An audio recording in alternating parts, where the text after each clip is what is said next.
breaking news coming in from Brazil. Brazil has impeached former leader Dilma Rousseff. 55 are in favor of impeaching President Rousseff, so she will not be going back to her office today. She's been accused of breaking budget laws. She says that she didn't. She repeated over and over again that this is the equivalent of a coup d'etat.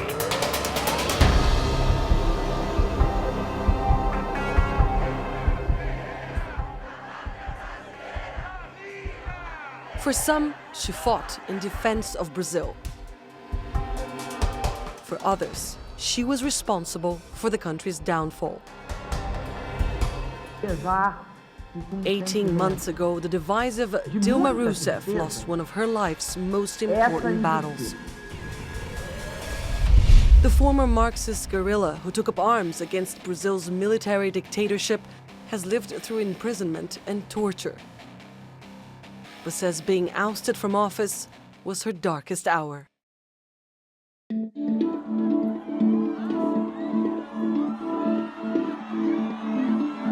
Brazil's first female president rode the wave of her popular predecessor and mentor, Lula da Silva.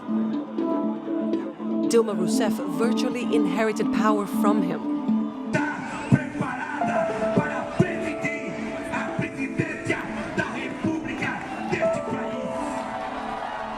Most Brazilians thought she lacked the charisma and the political skills to lead the country. But she promised to continue the work the Workers' Party had started.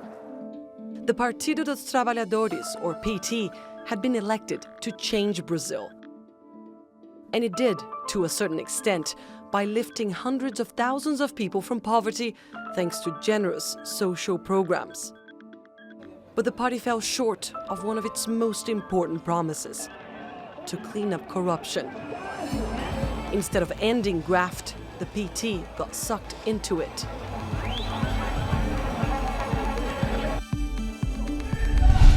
From a first scandal called Mensalão, or big monthly payment, to the biggest ever in the country's history, the Petrobras kickback scheme. Both staggering in scale, and both implicating Workers' Party politicians. But it didn't stop at the PT. Soon the so-called car wash investigation into corruption at Petrobras revealed nearly the entire political class was, to a certain degree, involved in dodgy deals.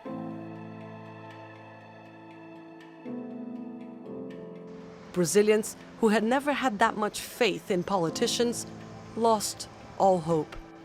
Foreign investors fled, the economy collapsed, and the country was brought to its knees. Voters blamed the woman in charge. Dilma Rousseff was accused of driving the country to the gutter.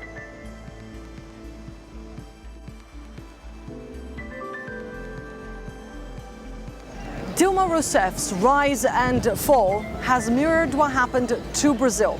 And while the economy here is now slowly recovering from its worst ever recession, other indicators suggest the prospects for this country and its people are bleak.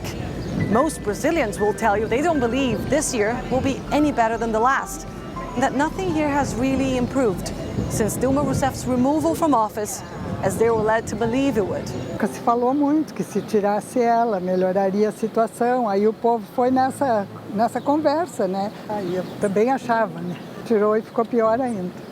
Estou conseguindo sobreviver porque eu estou trabalho 14 horas por dia, trabalho em quatro empregos e eu consigo sobreviver. Lamentavelmente tem um monte de outros brasileiros que não conseguem porque não tem emprego, tem 13 milhões de brasileiros desempregados.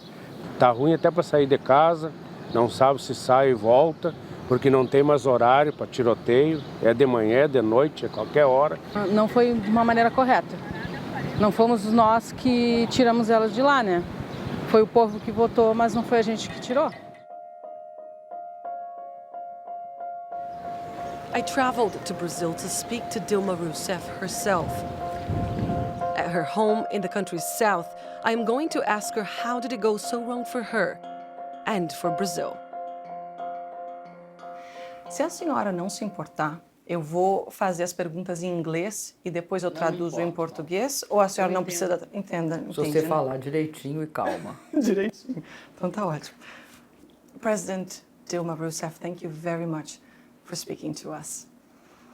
It's been nearly 18 months since you were removed from office, and throughout this process, even before your ouster, you repeatedly said that you were being a victim of an injustice, that you were suffering a coup. When you look back, do you see any mistakes on your part? Eu não acho que o golpe foi feito por qualquer erro. O golpe foi dado no meu governo pelos acertos do meu governo. E a não ser que a gente tenha uma visão pessoal do que aconteceu, e ela não é uma visão pessoal, ou seja, não se trata apenas de um golpe contra a minha pessoa. Trata-se um golpe contra mim como presidente da República e contra o que eu representava. Eu representava um projeto. Esse projeto é contra esse projeto que deram um golpe de Estado. Why didn't you fight? Why didn't you take to the streets and lead a popular revolt? Was it because you didn't really have the support of the people? A lot of people here in Brazil didn't really want you anymore.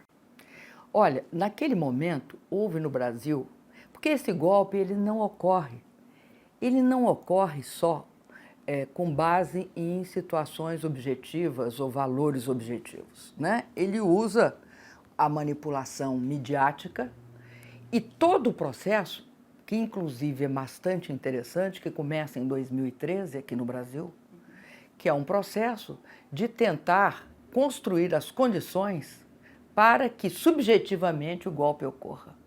Eu te dou alguns exemplos dessa manipulação mediática e como ele prossegue. E vamos lembrar que aqui no Brasil, em torno de 4 a 5 famílias controlam 90% dos meios de comunicação, rádio, TV. E o que eles falam? Primeiro, eles falam que o Brasil está quebrado. Como que o Brasil está quebrado? O Brasil esteve quebrado quando nós assumimos o governo, e era o governo do Fernando Henrique Cardoso, e ele não tinha reserva suficiente, o Brasil, para pagar sua dívida junto aos credores internacionais, porque a dívida estava em torno de uns 18 bilhões de dólares e nós tínhamos em torno de uns 16 bilhões. Ali ele estava quebrado. Quando nós assumimos, não só no governo do presidente Lula nós pagamos ao Fundo Monetário, mas entre o governo do presidente Lula e o meu governo, nós acumulamos 370 bilhões de dólares de reservas. Nenhum país do mundo está quebrado quando tem 370 bilhões de dólares em reserva.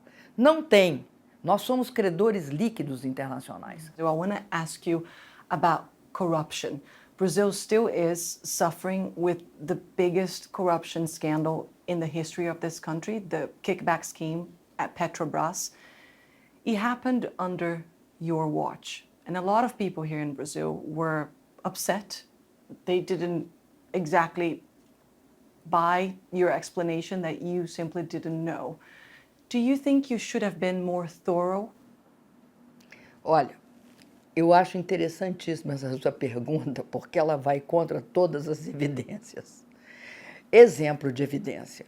Um belo dia, um senador da República chamado Romero Jucá, que ocasionalmente é um dos maiores líderes do processo golpista, né, uma das figuras estratégicas do golpe, foi gravado por um senador do mesmo partido que estava a serviço do Ministério Público Federal numa investigação de corrupção. O que ele dizia? Ele dizia coisas muito interessantes a respeito de por que tinha de haver um golpe e eu tinha de ser tirada do governo. Não é eu que estou falando, é a liderança dos golpistas que diziam. Por que tem de tirar? Ela tem de sair do governo? Por um motivo muito simples, porque nós temos de estancar a sangria. Enquanto ela estiver lá, ela não impedirá as investigações de corrupção. E a partir do momento em que nós chegarmos lá, nós poderemos controlar essas investigações. Esta foi a fala de um senador tentando persuadir outro senador que ele tinha de estar a favor da minha retirada do governo. Eu acho que hoje há pouquíssimas dúvidas a respeito disso no Brasil. É o inverso do que você falou. Nós patrocinamos o combate à corrupção. Agora, o combate à corrupção no Brasil tem uma característica completamente, hoje, distorcida. E é visível isso. E é por isso. Eu vou explicar qual é a distorção. Primeiro, se estava usando o combate à corrupção de forma seletiva e como arma política. Até hoje está sendo usado seletivamente. Porque você não vê nenhum preso do PSDB. Mesmo com acusação de ter propina de 50 milhões, de ter... Todos eles têm propinas fantásticas. E o que fazem conosco? Com Lula inventam que ele ganhou um apartamento triplex numa praia de 280 metros quadrados, numa praia em São Paulo.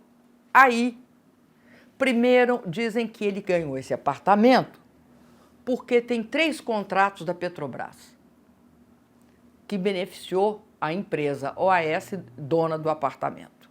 E por isso ela teria dado a ele esse apartamento, que chama triplex, que é 8 vezes 3, 24, é 240 metros quadrados. É 8 em 3 andares, 80 metros quadrados em cada andar. Então, vejamos. O próprio juiz reconhece que não há um indício que os 3 contratos tenham servido, na sentença ele reconhece isso, tenha qualquer indício que o presidente Lula participou nos 3 contratos para beneficiar a referida empresa. O juiz reconhece. No caso do Brasil, isso se combina com o fato de que o Judiciário e o Ministério Público e os órgãos de investigação de Curitiba se combinam com a mídia para fazer o escândalo, de tal forma que você é julgado primeiro na mídia. É como se a mídia fosse uma instância do judiciário. Lá não tem defesa, querida, tem só ataque. You were the first female president of Brazil. How much of what happened to you happened because you are a woman? Eu acho que a minha condição de mulher foi usada para permitir a construção de uma imagem negativa a meu respeito, essencial para se criar o meio ambiente para o golpe. Então, por exemplo, eu fui descrita pela mídia, em que pese eu ter acabado de vencer uma eleição de 54 milhões e meio de votos, como sendo uma pessoa que não gostava de...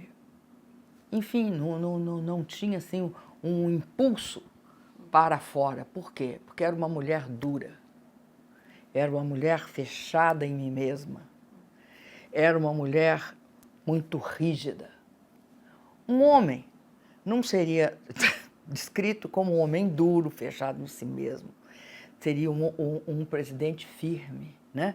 Seria efetivo.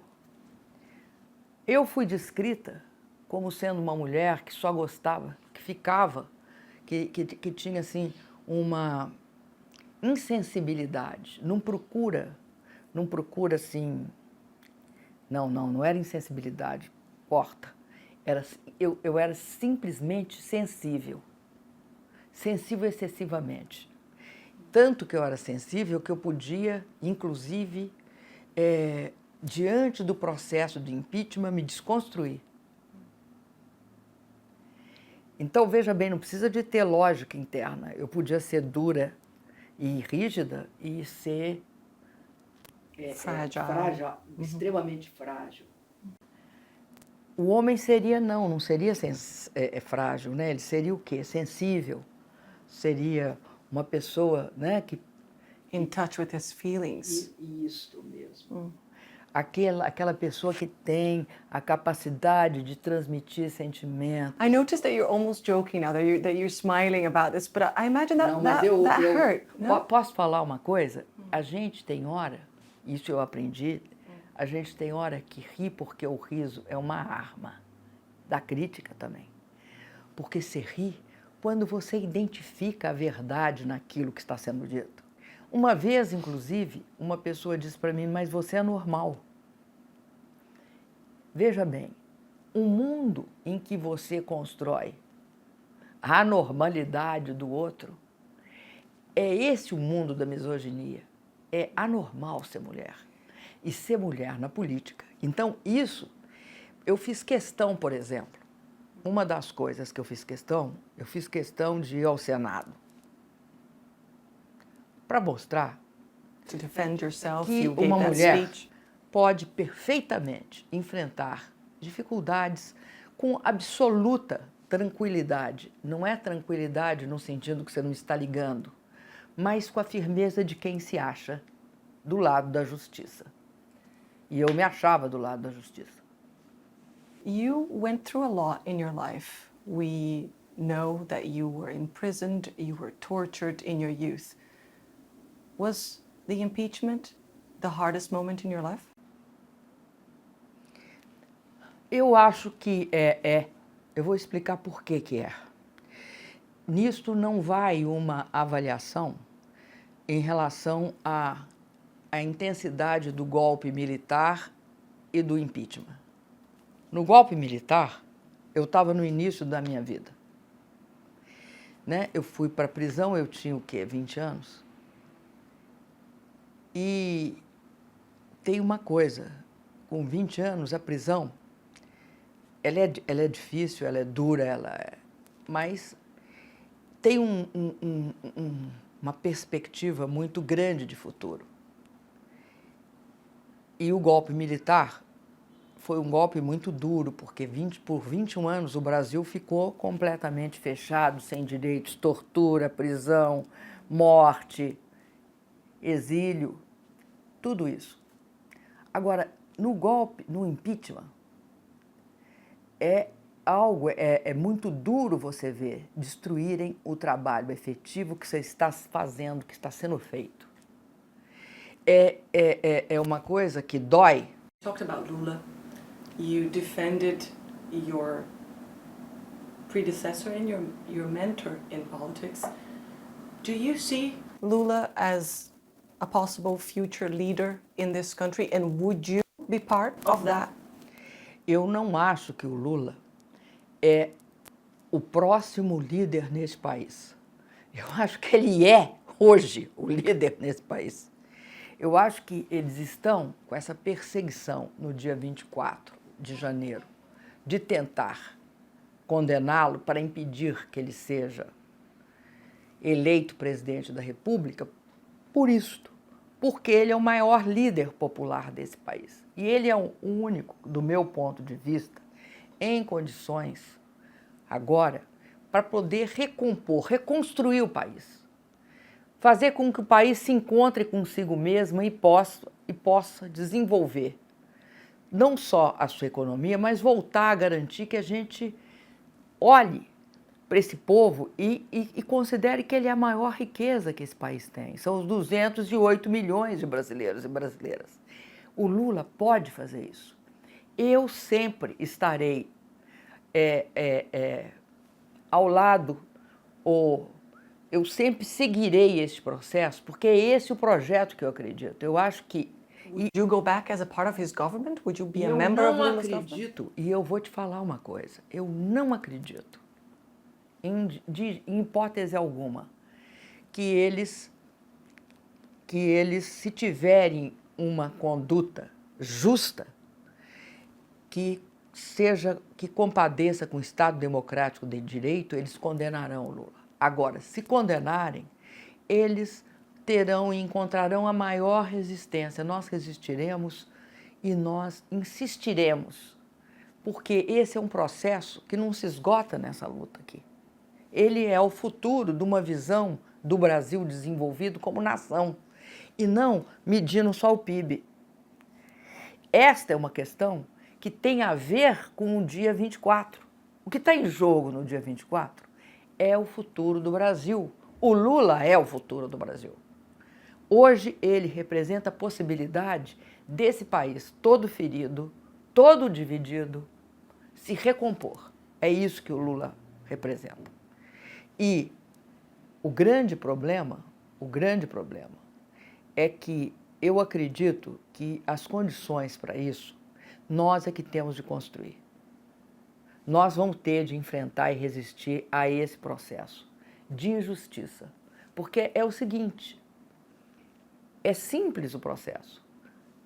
Você tem uma clara injustiça, porque o Lula é inocente, e isso significa que ele está sendo perseguido politicamente. E eu acho que a população brasileira começou a perceber de forma clara que isso está acontecendo. E isso explica por que, a cada pesquisa que se faz, cresce o apoio a ele. E cresce em todas as classes sociais, cresce em todas as faixas etárias e em todas as regiões do país. Can we see you? Can we imagine seeing you? Olha, eu não vou discutir isso. Não é uma questão, eu vou te dizer, ela não é por isso que eu luto.